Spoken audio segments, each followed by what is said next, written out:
झांसी के महारानी Lakshmibai medical college में शुक्रवार रात भीषण आग लग गई। इस हादसे में NICU वार्ड में भर्ती 10 नवजात बच्चों की मौत हो गई। आग लगने की वजह ऑक्सीजन कंसंट्रेटर में स्पार्किंग बताई जा रही है। हादसे के समय अस्पताल में फायर अलार्म नहीं बजा, फायर सिस्टम ठीक से काम नहीं कर रहा था और आग बुझाने वाले सिलेंडर एक्सपायरी हो चुके थे। NICU वार्ड 12 साल पुराना था और इसकी सुरक्षा व्यवस्था भी दुरुस्त नहीं थी। डिप्टी CM और प्रमुख सचिव स्वास्थ्य ने कभी भी मेडिकल कॉलेज का दौरा नहीं किया।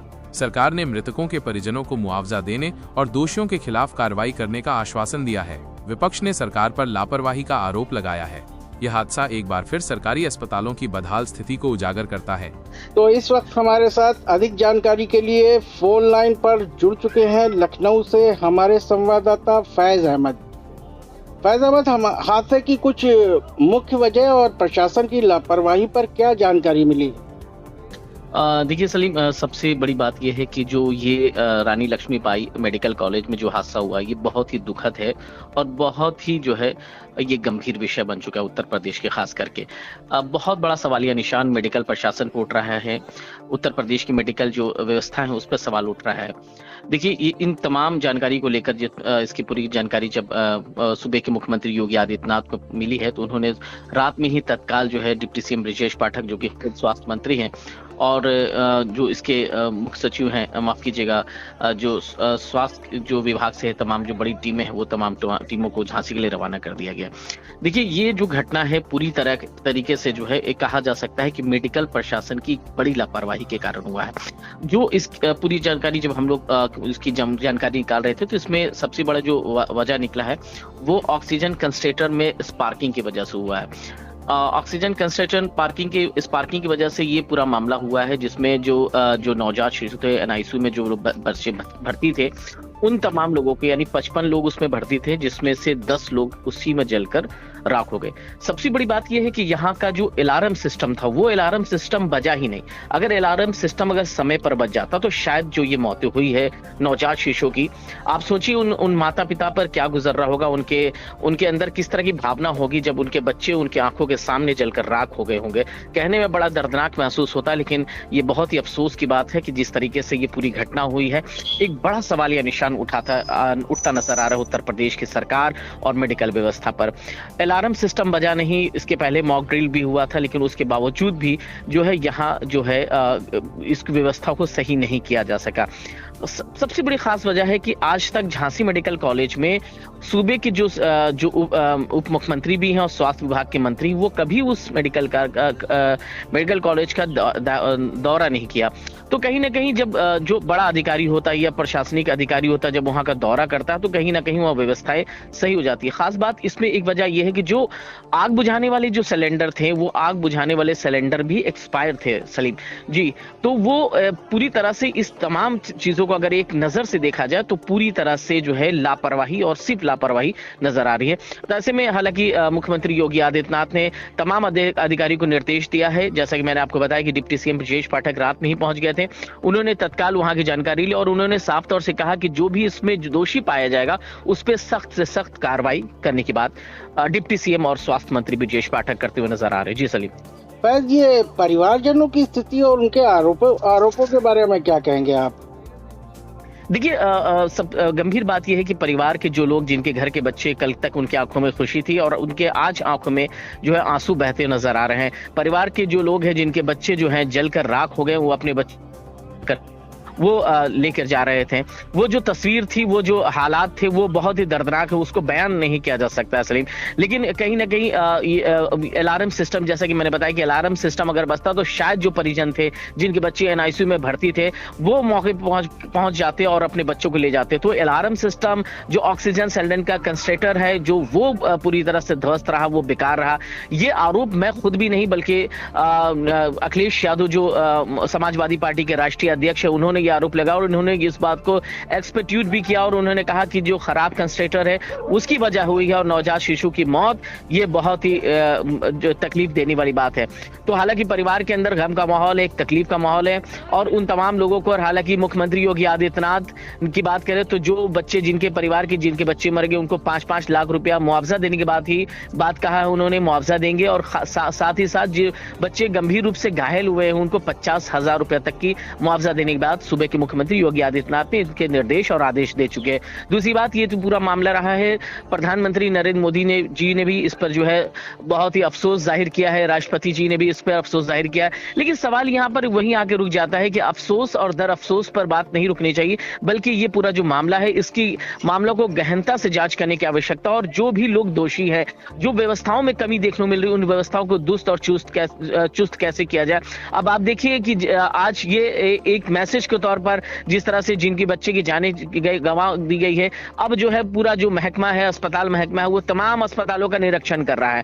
तो सरकारी अस्पतालों में जो व्यवस्थाएं बेहतर होना चाहिए, वो कहीं ना कहीं व्यवस्था जो है हादसा होने के बाद क्यों होता है, वो हादसा के होने से पहले उस पर क्यों नहीं नजर रखी जाती, ये भी एक बहुत भी बड़ा सवाल है। जी सलीम, बिल्कुल आप सही कह रहे हैं।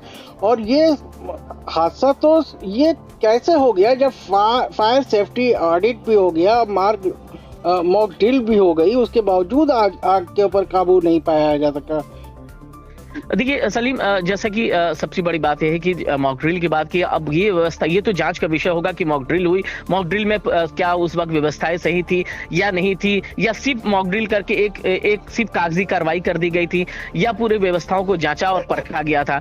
तो निश्चित रूप से ये तमाम जो है, जब इस विषय पर जो है जब जांच बैठेगी और जांच होगी तो दूध का दूध और पानी का पानी हो जाएगा। लेकिन सबसे बड़ी बात है कि अगर अलार्म सिस्टम बच जाता तो शायद कुछ मौतें कम होती, या शायद 10 के 10 बच्चों को बचाया जा सकता है। हालांकि जब बहुत ज्यादा आग तेजी से पकड़ लिया, जब आग पूरी तरह से दहकने लगा अस्पताल के अंदर, तो उसके बाद जो है जो सुरक्षा कर्मी थे वो लोग पहुंचे, जो बच्चे के परिजन थे वो लोग मौके पर पहुंचे हैं, और जिनको जो लगा वो अपने बच्चों को उठाकर वहां से ले गए। और सिर्फ अपने बच्चों को नहीं, जो बच्चे वहां दिख रहे थे बच्चे, वो परिजन के साथ साथ सुरक्षा कर्मी जो थे, जो इंतजामिया टीम थी, वो तमाम लोग थे। लेकिन शायद अफसोस 10 बच्चों को नहीं बचाया गया। आप तस्वीरों में हमारे जो दर्शक है वो देख रहे होंगे किस तरह से जो परिवार के लोग हैं अपने बच्चे को लेकर जा रहे हैं, और देखिए किस तरह से वो पूरे जलकर राख हो चुके हैं। तो ये एक बहुत बड़ा दर्दनाक हादसा कल के रात 11 बजे जो हम तकरीबन 11 बजे हुआ है झांसी के लिए, एक बहुत बड़ा जो है उत्तर प्रदेश पे एक बड़ा बदनुमा दाग देता हुआ नजर आ रहा है। जी सलीम, इसको लेकर जो है अब चाहे मुआवजे की बात करें, अब हालांकि कभी विपक्ष को मिल गया है, चाहे अखिलेश यादव हो, विपक्ष के कोई भी नेता हो, कांग्रेस का कोई भी नेता हो, इस पूरे मामले पर जो है वो सवालिया निशान उठाता आ रहा है, अस्पताल की व्यवस्थाओं पर सवाल उठा रहा है, और सरकार की मंशा पर भी सवाल उठाता नजर आ रहा है। तो कहीं ना कहीं इस पूरे मामले में जो है गहन जांच की आवश्यकता, और जांच करने के बाद जो दोषी लोग हैं, जो इसमें लापरवाही बरते हैं, उन पर सख्त से सख्त कार्रवाई होनी चाहिए। उनको ऐसा जो है दंड देना चाहिए जो उनके लिए आने वाले और लोगों की जो लापरवाही करते हुए नजर आते, खास करके सरकारी अस्पतालों में जो व्यवस्थाएं अक्सर गड़बड़ होती है, उसको लेकर अगर जो लापरवाह लोग होंगे उस पर अगर सरकार का शिकंजा कसेगा, हंटर चलेगा, तो शायद आगे प्रदेश के अंदर या कहीं पर भारत के किसी भी कोने में इस तरह के हादसे हम तमाम लोगों को नहीं देखने को मिलेंगे। जी सही कह रहे हैं आप, और इस पर आप पूरी नजर बनाए रखिएगा, और हम भी देखते हैं कि ये बात कहां से कहां तक पहुंचती है। मामला बहुत बड़ा है, संगीन है।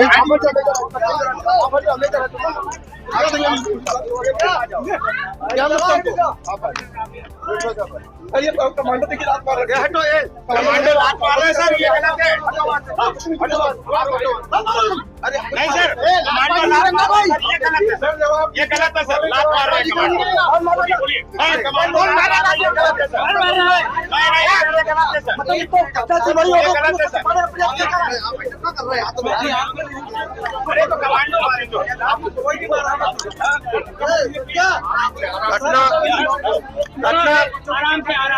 घटना बहुत ही दुर्भाग्यपूर्ण है। सरकार ने बहुत ही गंभीरता के साथ लिया है। 10 बच्चों की बहुत ही दुखद मृत्यु हुई है, और हम सब परिजनों के साथ मिलकर के बच्चों को आइडेंटिफाइड कर रहे हैं कि किन किन बच्चों की डेथ हुई, किन परिजनों के हैं। घटना के जांच के आदेश कुछ इस तरह दिए गए हैं। पहली जांच तो शासन स्तर से होगी, जो हेल्थ डिपार्टमेंट करेगा। दूसरी जांच पुलिस प्रशासन और जिले के स्तर से होगी, जिसमें फायर विभाग की भी टीम शामिल होगी। और तीसरी मजिस्ट्रेटी जांच के भी आदेश दिए गए। हर स्थिति में घटना के कारणों का पता लगाया जाएगा, और जो भी कारण होंगे वो आपके समक्ष, हम प्रदेश की जनता के समक्ष आपके माध्यम से रखेंगे।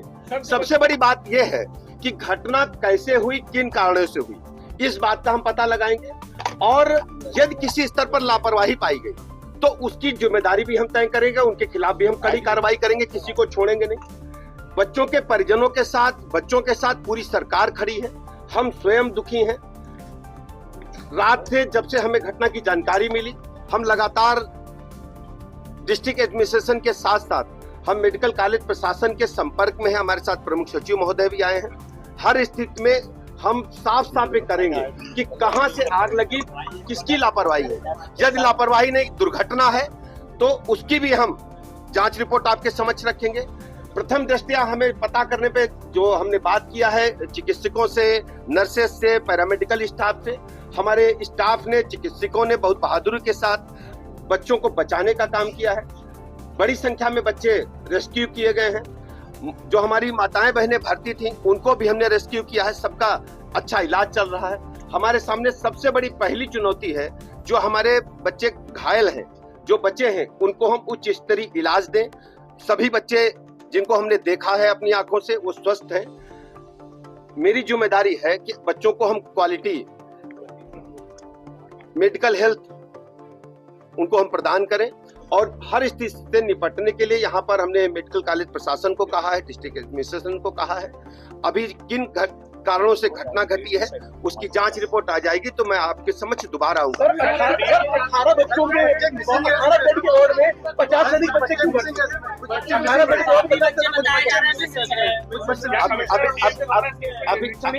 अभी मैं पूरी बात बता रहा हूँ। ये फरवरी में इसका फायर सेफ्टी ऑडिट हुआ था। इसमें फायर विभाग के साथ पूरी तरह से हम लोगों ने इसका ऑडिट किया था। अभी जून माह में हम लोगों ने मॉक ड्रिल भी किया था, जो समय समय पर सरकार के आदेशों के तहत मॉक ड्रिल किया जाता है। लेकिन ये घटना क्यों घटी, कैसे घटी, पूरी जांच रिपोर्ट आने के बाद हम कह पाएंगे। अभी जो वर्तमान स्थिति है, मैं आपको स्पष्ट कर दूं, अभी जो वर्तमान स्थिति है, ये अभी 17 जो बच्चे हैं वो हमारे हॉस्पिटल में हमारे पास हैं। 4 वात्सल में प्राइवेट में ले गए हैं, 3 मातृत्व में ले गए हैं, 1 ललितपुर ले गए हैं, 1 मऊरानीपुर ले गए हैं, 6 अपनी माताओं के साथ यहीं पर हैं और 10 बच्चे जो जिनकी दुखद मृत्यु हुई है, उसमें 7 बॉडीज की जो है वो आइडेंटिफिकेशन हो गया है।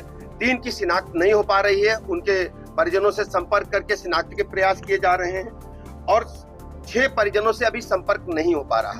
हम मोबाइल नंबर उनके स्विच ऑफ है और हम उनके घर के एड्रेस पर संपर्क करके प्रयास कर रहे हैं कि वो बच्चे कहाँ हैं, उनके बारे में हम जानकारी लें। इनको आर्थिक मदद के लिए सरकार ने कुछ पूरी आर्थिक मदद भी करेंगे।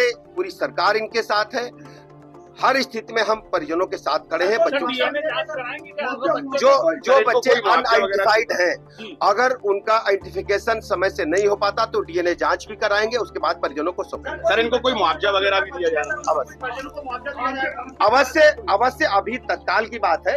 आप प्रातः काल तक इंतजार करें। बच्चों के परिवार के साथ हम पूरी सरकार खड़ी है। इस दुख की घड़ी में हर स्थिति में हम बच्चों के परिवार के साथ हैं, बच्चों के साथ हैं और घटना की निष्पक्ष जांच होगी। जो भी दोषी होगा, लापरवाही का भी दोषी होगा, तो हम कड़ी कार्रवाई करेंगे।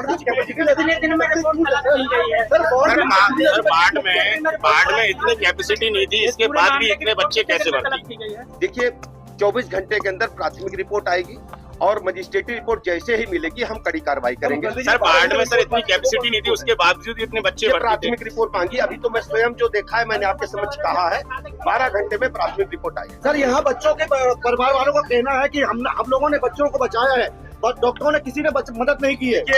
सभी लोग लगे थे और मैं बच्चों के परिजनों ने भी काम किया है, हमारे चिकित्सक स्टाफ ने भी, पैरामेडिकल स्टाफ ने, सबने काम किया है।